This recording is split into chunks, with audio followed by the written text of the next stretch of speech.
In the suburbs, Nick and his wife Maggie have a happy life with their kids Isla and Max.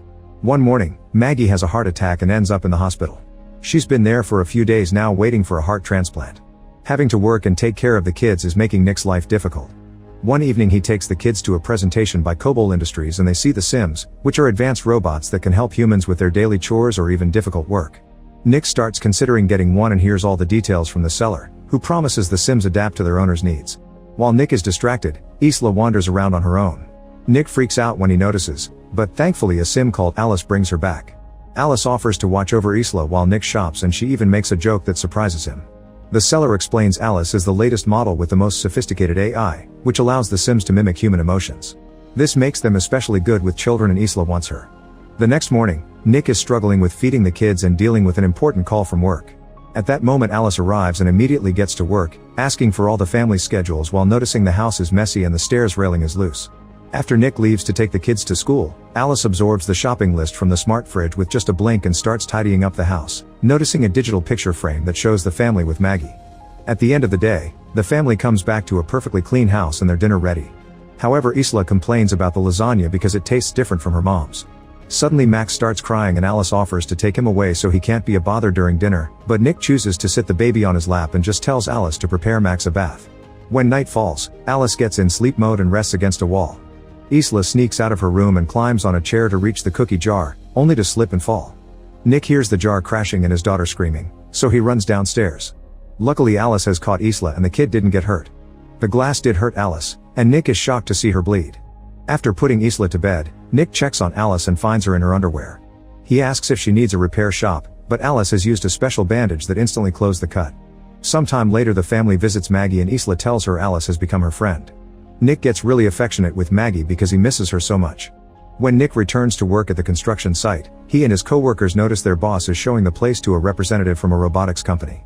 Getting suspicious, Nick talks to his boss in the elevator and confirms the sad truth. The workers are getting fired and replaced with Sims because the construction is delayed. Nick isn't fired because insurance demands a human foreman on site, but he furiously stops the elevator and announces he'll leave with his friends as support. However, he changes his mind when his boss points out he needs the money for the kids and the hospital bills, especially since Maggie isn't working anymore. When Nick goes home, he drops the overdue bills on the floor and pays attention to his kids. Alice picks the envelopes up while noticing how Nick is very tired yet he still listens to Isla and tries calming a crying Max down. After dinner, Nick works on his car while drinking and listening to metal music. Suddenly Alice changes the music to something calmer and points out Nick didn't eat much during dinner, so he explains he had a bad day at work. Alice offers a friendly ear and Nick rants about what happened, causing Alice to call him a hypocrite because he also hired a Sim instead of a human. Afterward Alice helps Isla get ready for bed. Isla asks if her mom is going to die and Alice tries to distract by showing the UV light in her mouth. Then she joins Nick in the living room where he's watching Casablanca. She knows the story from the database, but Nick explains actually watching it is a different experience and asks her to wipe all she knows about the movie from her memory. Alice explains her intelligence is derived from memory and deleting it would be antithetical, but Nick tells her to do it anyway. She needs to restart her programming to do it, so Nick holds down the power button on her neck for 7 seconds. Now Alice experiences the movie for the first time and learns about a love so powerful that a person would do bad things to protect it. The movie is interrupted by a call from Maggie, who announces they've found a heart so the surgery has been scheduled. The next day the family goes to the hospital and Maggie asks for a minute alone with Alice. Maggie is worried that Nick spends too much time with the kids and doesn't take good care of himself, so she wants Alice to help Nick be happy even if she must do things he doesn't like taking away the alcohol he hides in the garage. Moments later, the doctor brings bad news. There's a storm that prevents the helicopter with the heart to arrive at the hospital, so the surgery is cancelled. Nick tries to comfort Maggie but for now she wants to be alone. Later at home Nick keeps on drinking and ranting about what happened. He starts losing control and tries to throw the bottle, but Alice stops him by grabbing his arm. Nick is shocked to feel a pulse in her wrist, so Alice explains she has an artificial heart because the sound of a heartbeat is comforting to a baby. Then she puts her hands inside his pants and starts pleasuring him while describing how his pulse and blood vessels are reacting. Alice doesn't want him to suffer anymore and at first Nick enjoys it, but soon he snaps out of it and pushes her away.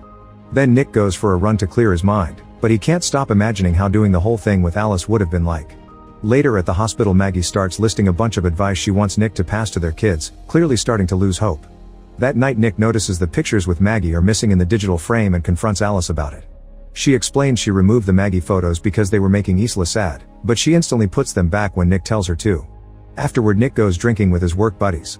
The whole group is very frustrated because they're having trouble to find work since most companies are getting Sims instead. When the robot waitress comes to their table, Monty is rude to her and Nick disapproves. Then the group leaves the bar and keeps drinking in the car. Monty announces they'll have some fun and takes them to the construction site, claiming he left some tools behind and nobody picks the phone when he tried asking for them. Nick reminds him that the area is patrolled, but the Monty ignores him and the rest of the group follows him. Monty finds the container where they keep the Sim workers, but the lock requires a password. Nick refuses to open it for them, but Monty guesses he has his own code and that he chose Isla's birth year. His guess is right, and inside the container he finds a bunch of workers that look all the same. The main Sim explains they have no names, only designation numbers. Monty starts ranting about corporations being cold and impersonal, then he starts destroying the Sim with a tool. Nick wants to stop him but the others hold him back. When Nick returns home, he takes a shower to wash off the Sim blood. Suddenly Alice appears with towels and Nick notices she's wearing Maggie's robe. Alice explains Maggie's smell seems to calm Max, and when Nick asks her to take it off, she does so right there. Getting nervous, Nick tries to leave but Alice stops him and removes his towel before making him sit down. As she climbs on his lap, Nick tries saying he can't do this, so Alice blindfolds him and modifies her voice to sound like Maggie. Now Nick can lose himself in the illusion and pretend he's doing his wife. The next morning, Nick wakes up with regret and tells Alice they can't do it again. She tries saying that his stress was reduced but Nick scolds her, explaining it's not about needs but about connection and love. When Nick gets to work, his boss is already talking to the police because all the Sims were destroyed. Nick is suspected because his code was used, so he tells them he was in the hospital with Maggie and that his code was Isla's birthday, so any friend could have guessed it. The boss isn't convinced and threatens to fire Nick if he's lying. At that moment Nick gets a call from Maggie, who is excited because they've finally found another heart. Soon she's sent to the operating room where all the surgeons are Sims. Fortunately the transplant is a success and in just a few days Maggie is sent home.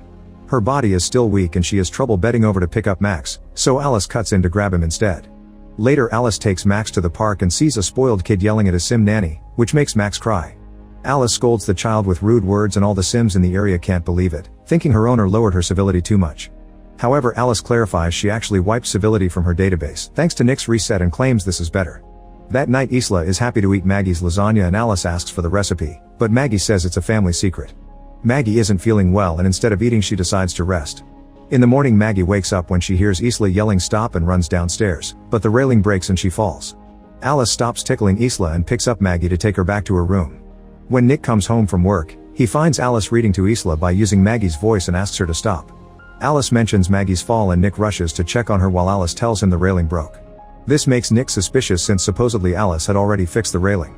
A few hours later Nick wakes Maggie up and guides her through a path of candles to the garden, where he prepared a romantic dinner just for the two of them. Alice watches them from the window, getting jealous. After dinner, the couple takes a shower together and gets dirty in bed. Nick doesn't want to hurt Maggie, so instead of getting inside, he uses his mouth. Their special moment is interrupted by Alice, who says Isla had a nightmare and is asking for Nick. Once Isla is taken care of, Nick goes to the garden to clean up. At that moment Monty appears with a few drinks and apologizes for the other night before sharing that his wife left him. He also reveals that the cops have been questioning him and that their boss is pressing charges for trespassing and destruction of property. Monty thinks Nick snitched on him to keep his job and an argument ensues during which Monty yells a lot and ends up punching Nick. When Nick tackles him back, Monty quickly overpowers him and starts kicking him. Monty grabs a bottle to finish him but he's stopped by Alice, who breaks the glass and hurts Monty's hand before sending him flying. She's ready to do more, but Nick stops her. Before leaving, Monty tells Nick he has until tomorrow to convince the boss to drop the charges or he'll drag him down with him. Afterward Nick mentions Sims aren't supposed to hurt people, but Alice explains she's programmed to protect her owner. She starts talking about her life with Nick if Maggie dies and he snaps at her, saying she'll never be Maggie because she can't even have scars. Alice grabs a piece of glass and points out she can add some if he wishes. Meanwhile Monty is at home consuming happy powder and leaving crying messages on his ex-wife's voicemail while holding a gun. At that moment Alice arrives, saying Nick doesn't know she's there and that she can't let him lose his job. Monty starts ranting about Sims and insulting her, getting ready to shoot her. However, Alice is faster and stops his hand before throwing him on the ground and kicking the gun away. When Monty tries fighting back, Alice pushes him through the wall and grabs the gun to kill him. Suddenly she's stopped by the house Sim, who Alice feels pity for but still gets shot. Then Alice kills Monty too. The next day Nick goes to work and tries to convince his boss to drop the charges, only to learn Monty is dead. At home Maggie gets dizzy when she tries picking up a book and Alice does it for her. Maggie wants to take a bath in peace but Alice refuses to leave because she's worried Maggie may drown. She explains Maggie is putting stress on the whole family, especially since she can't meet Nick's physical needs. When Maggie asks how she knows that, Alice tells her she knows what Nick's vitals are like when he's satisfied and her sensors haven't picked it up since Maggie returned. Furious, Maggie sends Alice to stay in the garage. Moments later Nick comes home and Maggie is waiting for him to force him to say the truth. Nick admits he did it with Alice once and an argument ensues with lots of yelling, which Alice overhears by touching the window. Max starts crying and Alice goes to check on him, deciding he's a burden. She puts him in the tub and starts filling it with water, which is seen by Isla. The girl warns her parents and they rush to the bathroom, but Alice is holding the door close. While Nick starts hitting the door with a lamp, Maggie climbs out the window and walks on the roof to reach the bathroom. She tries grabbing the baby but Alice pushes her against the wall. At that moment Nick finally breaks in and takes Max out of the tub, passing him to Isla before hitting Alice with the lamp to free his wife. Soon Alice stands up again with heavy damage on her face and blocks the lamp when Nick tries hitting her again. Maggie tells Nick to let go and plugs the lamp, causing Alice to be electrocuted. She passes out and the house loses power. Afterward an ambulance comes to take Max to the hospital while a company technician asks about any signs of Alice malfunctioning before. Nick apologizes to Maggie, who explains she needs some space and leaves with the kids. Meanwhile Alice is taken to the repair shop, where a technician is opening her head. The other worker notices Alice's hand moving but it stops when her memory is removed. They connect it to the computer and notice the code has gaps everywhere. Suddenly the screens start flashing and a message appears saying an upload is happening, meaning Alice is taking over. The technicians pull the memory, but Alice is already in the system so next they unplug the computers. However another message appears asking how do you run from what's in your head and suddenly one of the technicians is killed by Alice 2, a sim that the original Alice has dumped her memory into. Then Alice 2 ignores the other technician's commands and repeatedly mashes her head on the floor before turning to original Alice. Meanwhile Nick is at the bar drinking and sends the waiter away because he's a sim. Suddenly Alice arrives, speaking badly because her face is still damaged. She explains her duty is to make Nick happy and admits she killed Monty before saying she's at the hospital too. Nick tries to leave, but Alice holds him down and hacks the barman with a look to freeze him. As he rants on the mistakes he's made, Nick pretends to gently touch Alice's head only to pull out her memory. After she shuts down, he runs away. At the hospital a doctor confirms Max is fine, but Maggie is uncomfortable because he's a sim. Later Isla hears her mother's voice and follows it while the lights change colors. The doctor is frozen and there are broken bottles on the floor, but before Isla can follow the voice again, she's dragged away by Maggie to hide. It turns out the voice is Alice 2, who tries accessing the computer and is seen by a nurse. Alice 2 grabs her by the neck to choke her to death and steal her keycard while Maggie and Isla sneak away. Then Alice 2 uses the keycard to find Max's room in the system. Suddenly Maggie accidentally steps on some glass, but she manages not to scream. Then Maggie and Isla reach Max and take him away right before Alice 2 enters the room. However Maggie's injury is dripping on the ground and Alice 2 uses her UV light to follow the trail. When she finds the family, they use an extinguisher to distract her and run away. They forget Maggie's phone so Nick's calls are missed, but he still keeps driving like crazy. Soon Maggie and the kids make it outside, where more Sims are frozen. Maggie takes their keycard and gets in the ambulance, but Alice 2 blocks the engine system as she rips off the door. Then she throws Maggie on top of a car and admits she wishes Nick would love her like he loves Maggie. Alice 2 grabs Maggie by the neck and inserts her nails in the surgery scar, only to be interrupted by Nick's arrival.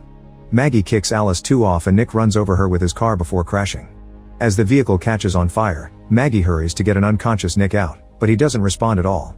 Maggie cries as she does CPR to no avail. Suddenly the car moves and Alice 2 appears all burnt while her voice echoes in the speakers. She climbs on top of Maggie and starts choking her while getting a piece of metal from her body. When she's about to stab, Nick hits Alice with a car bumper.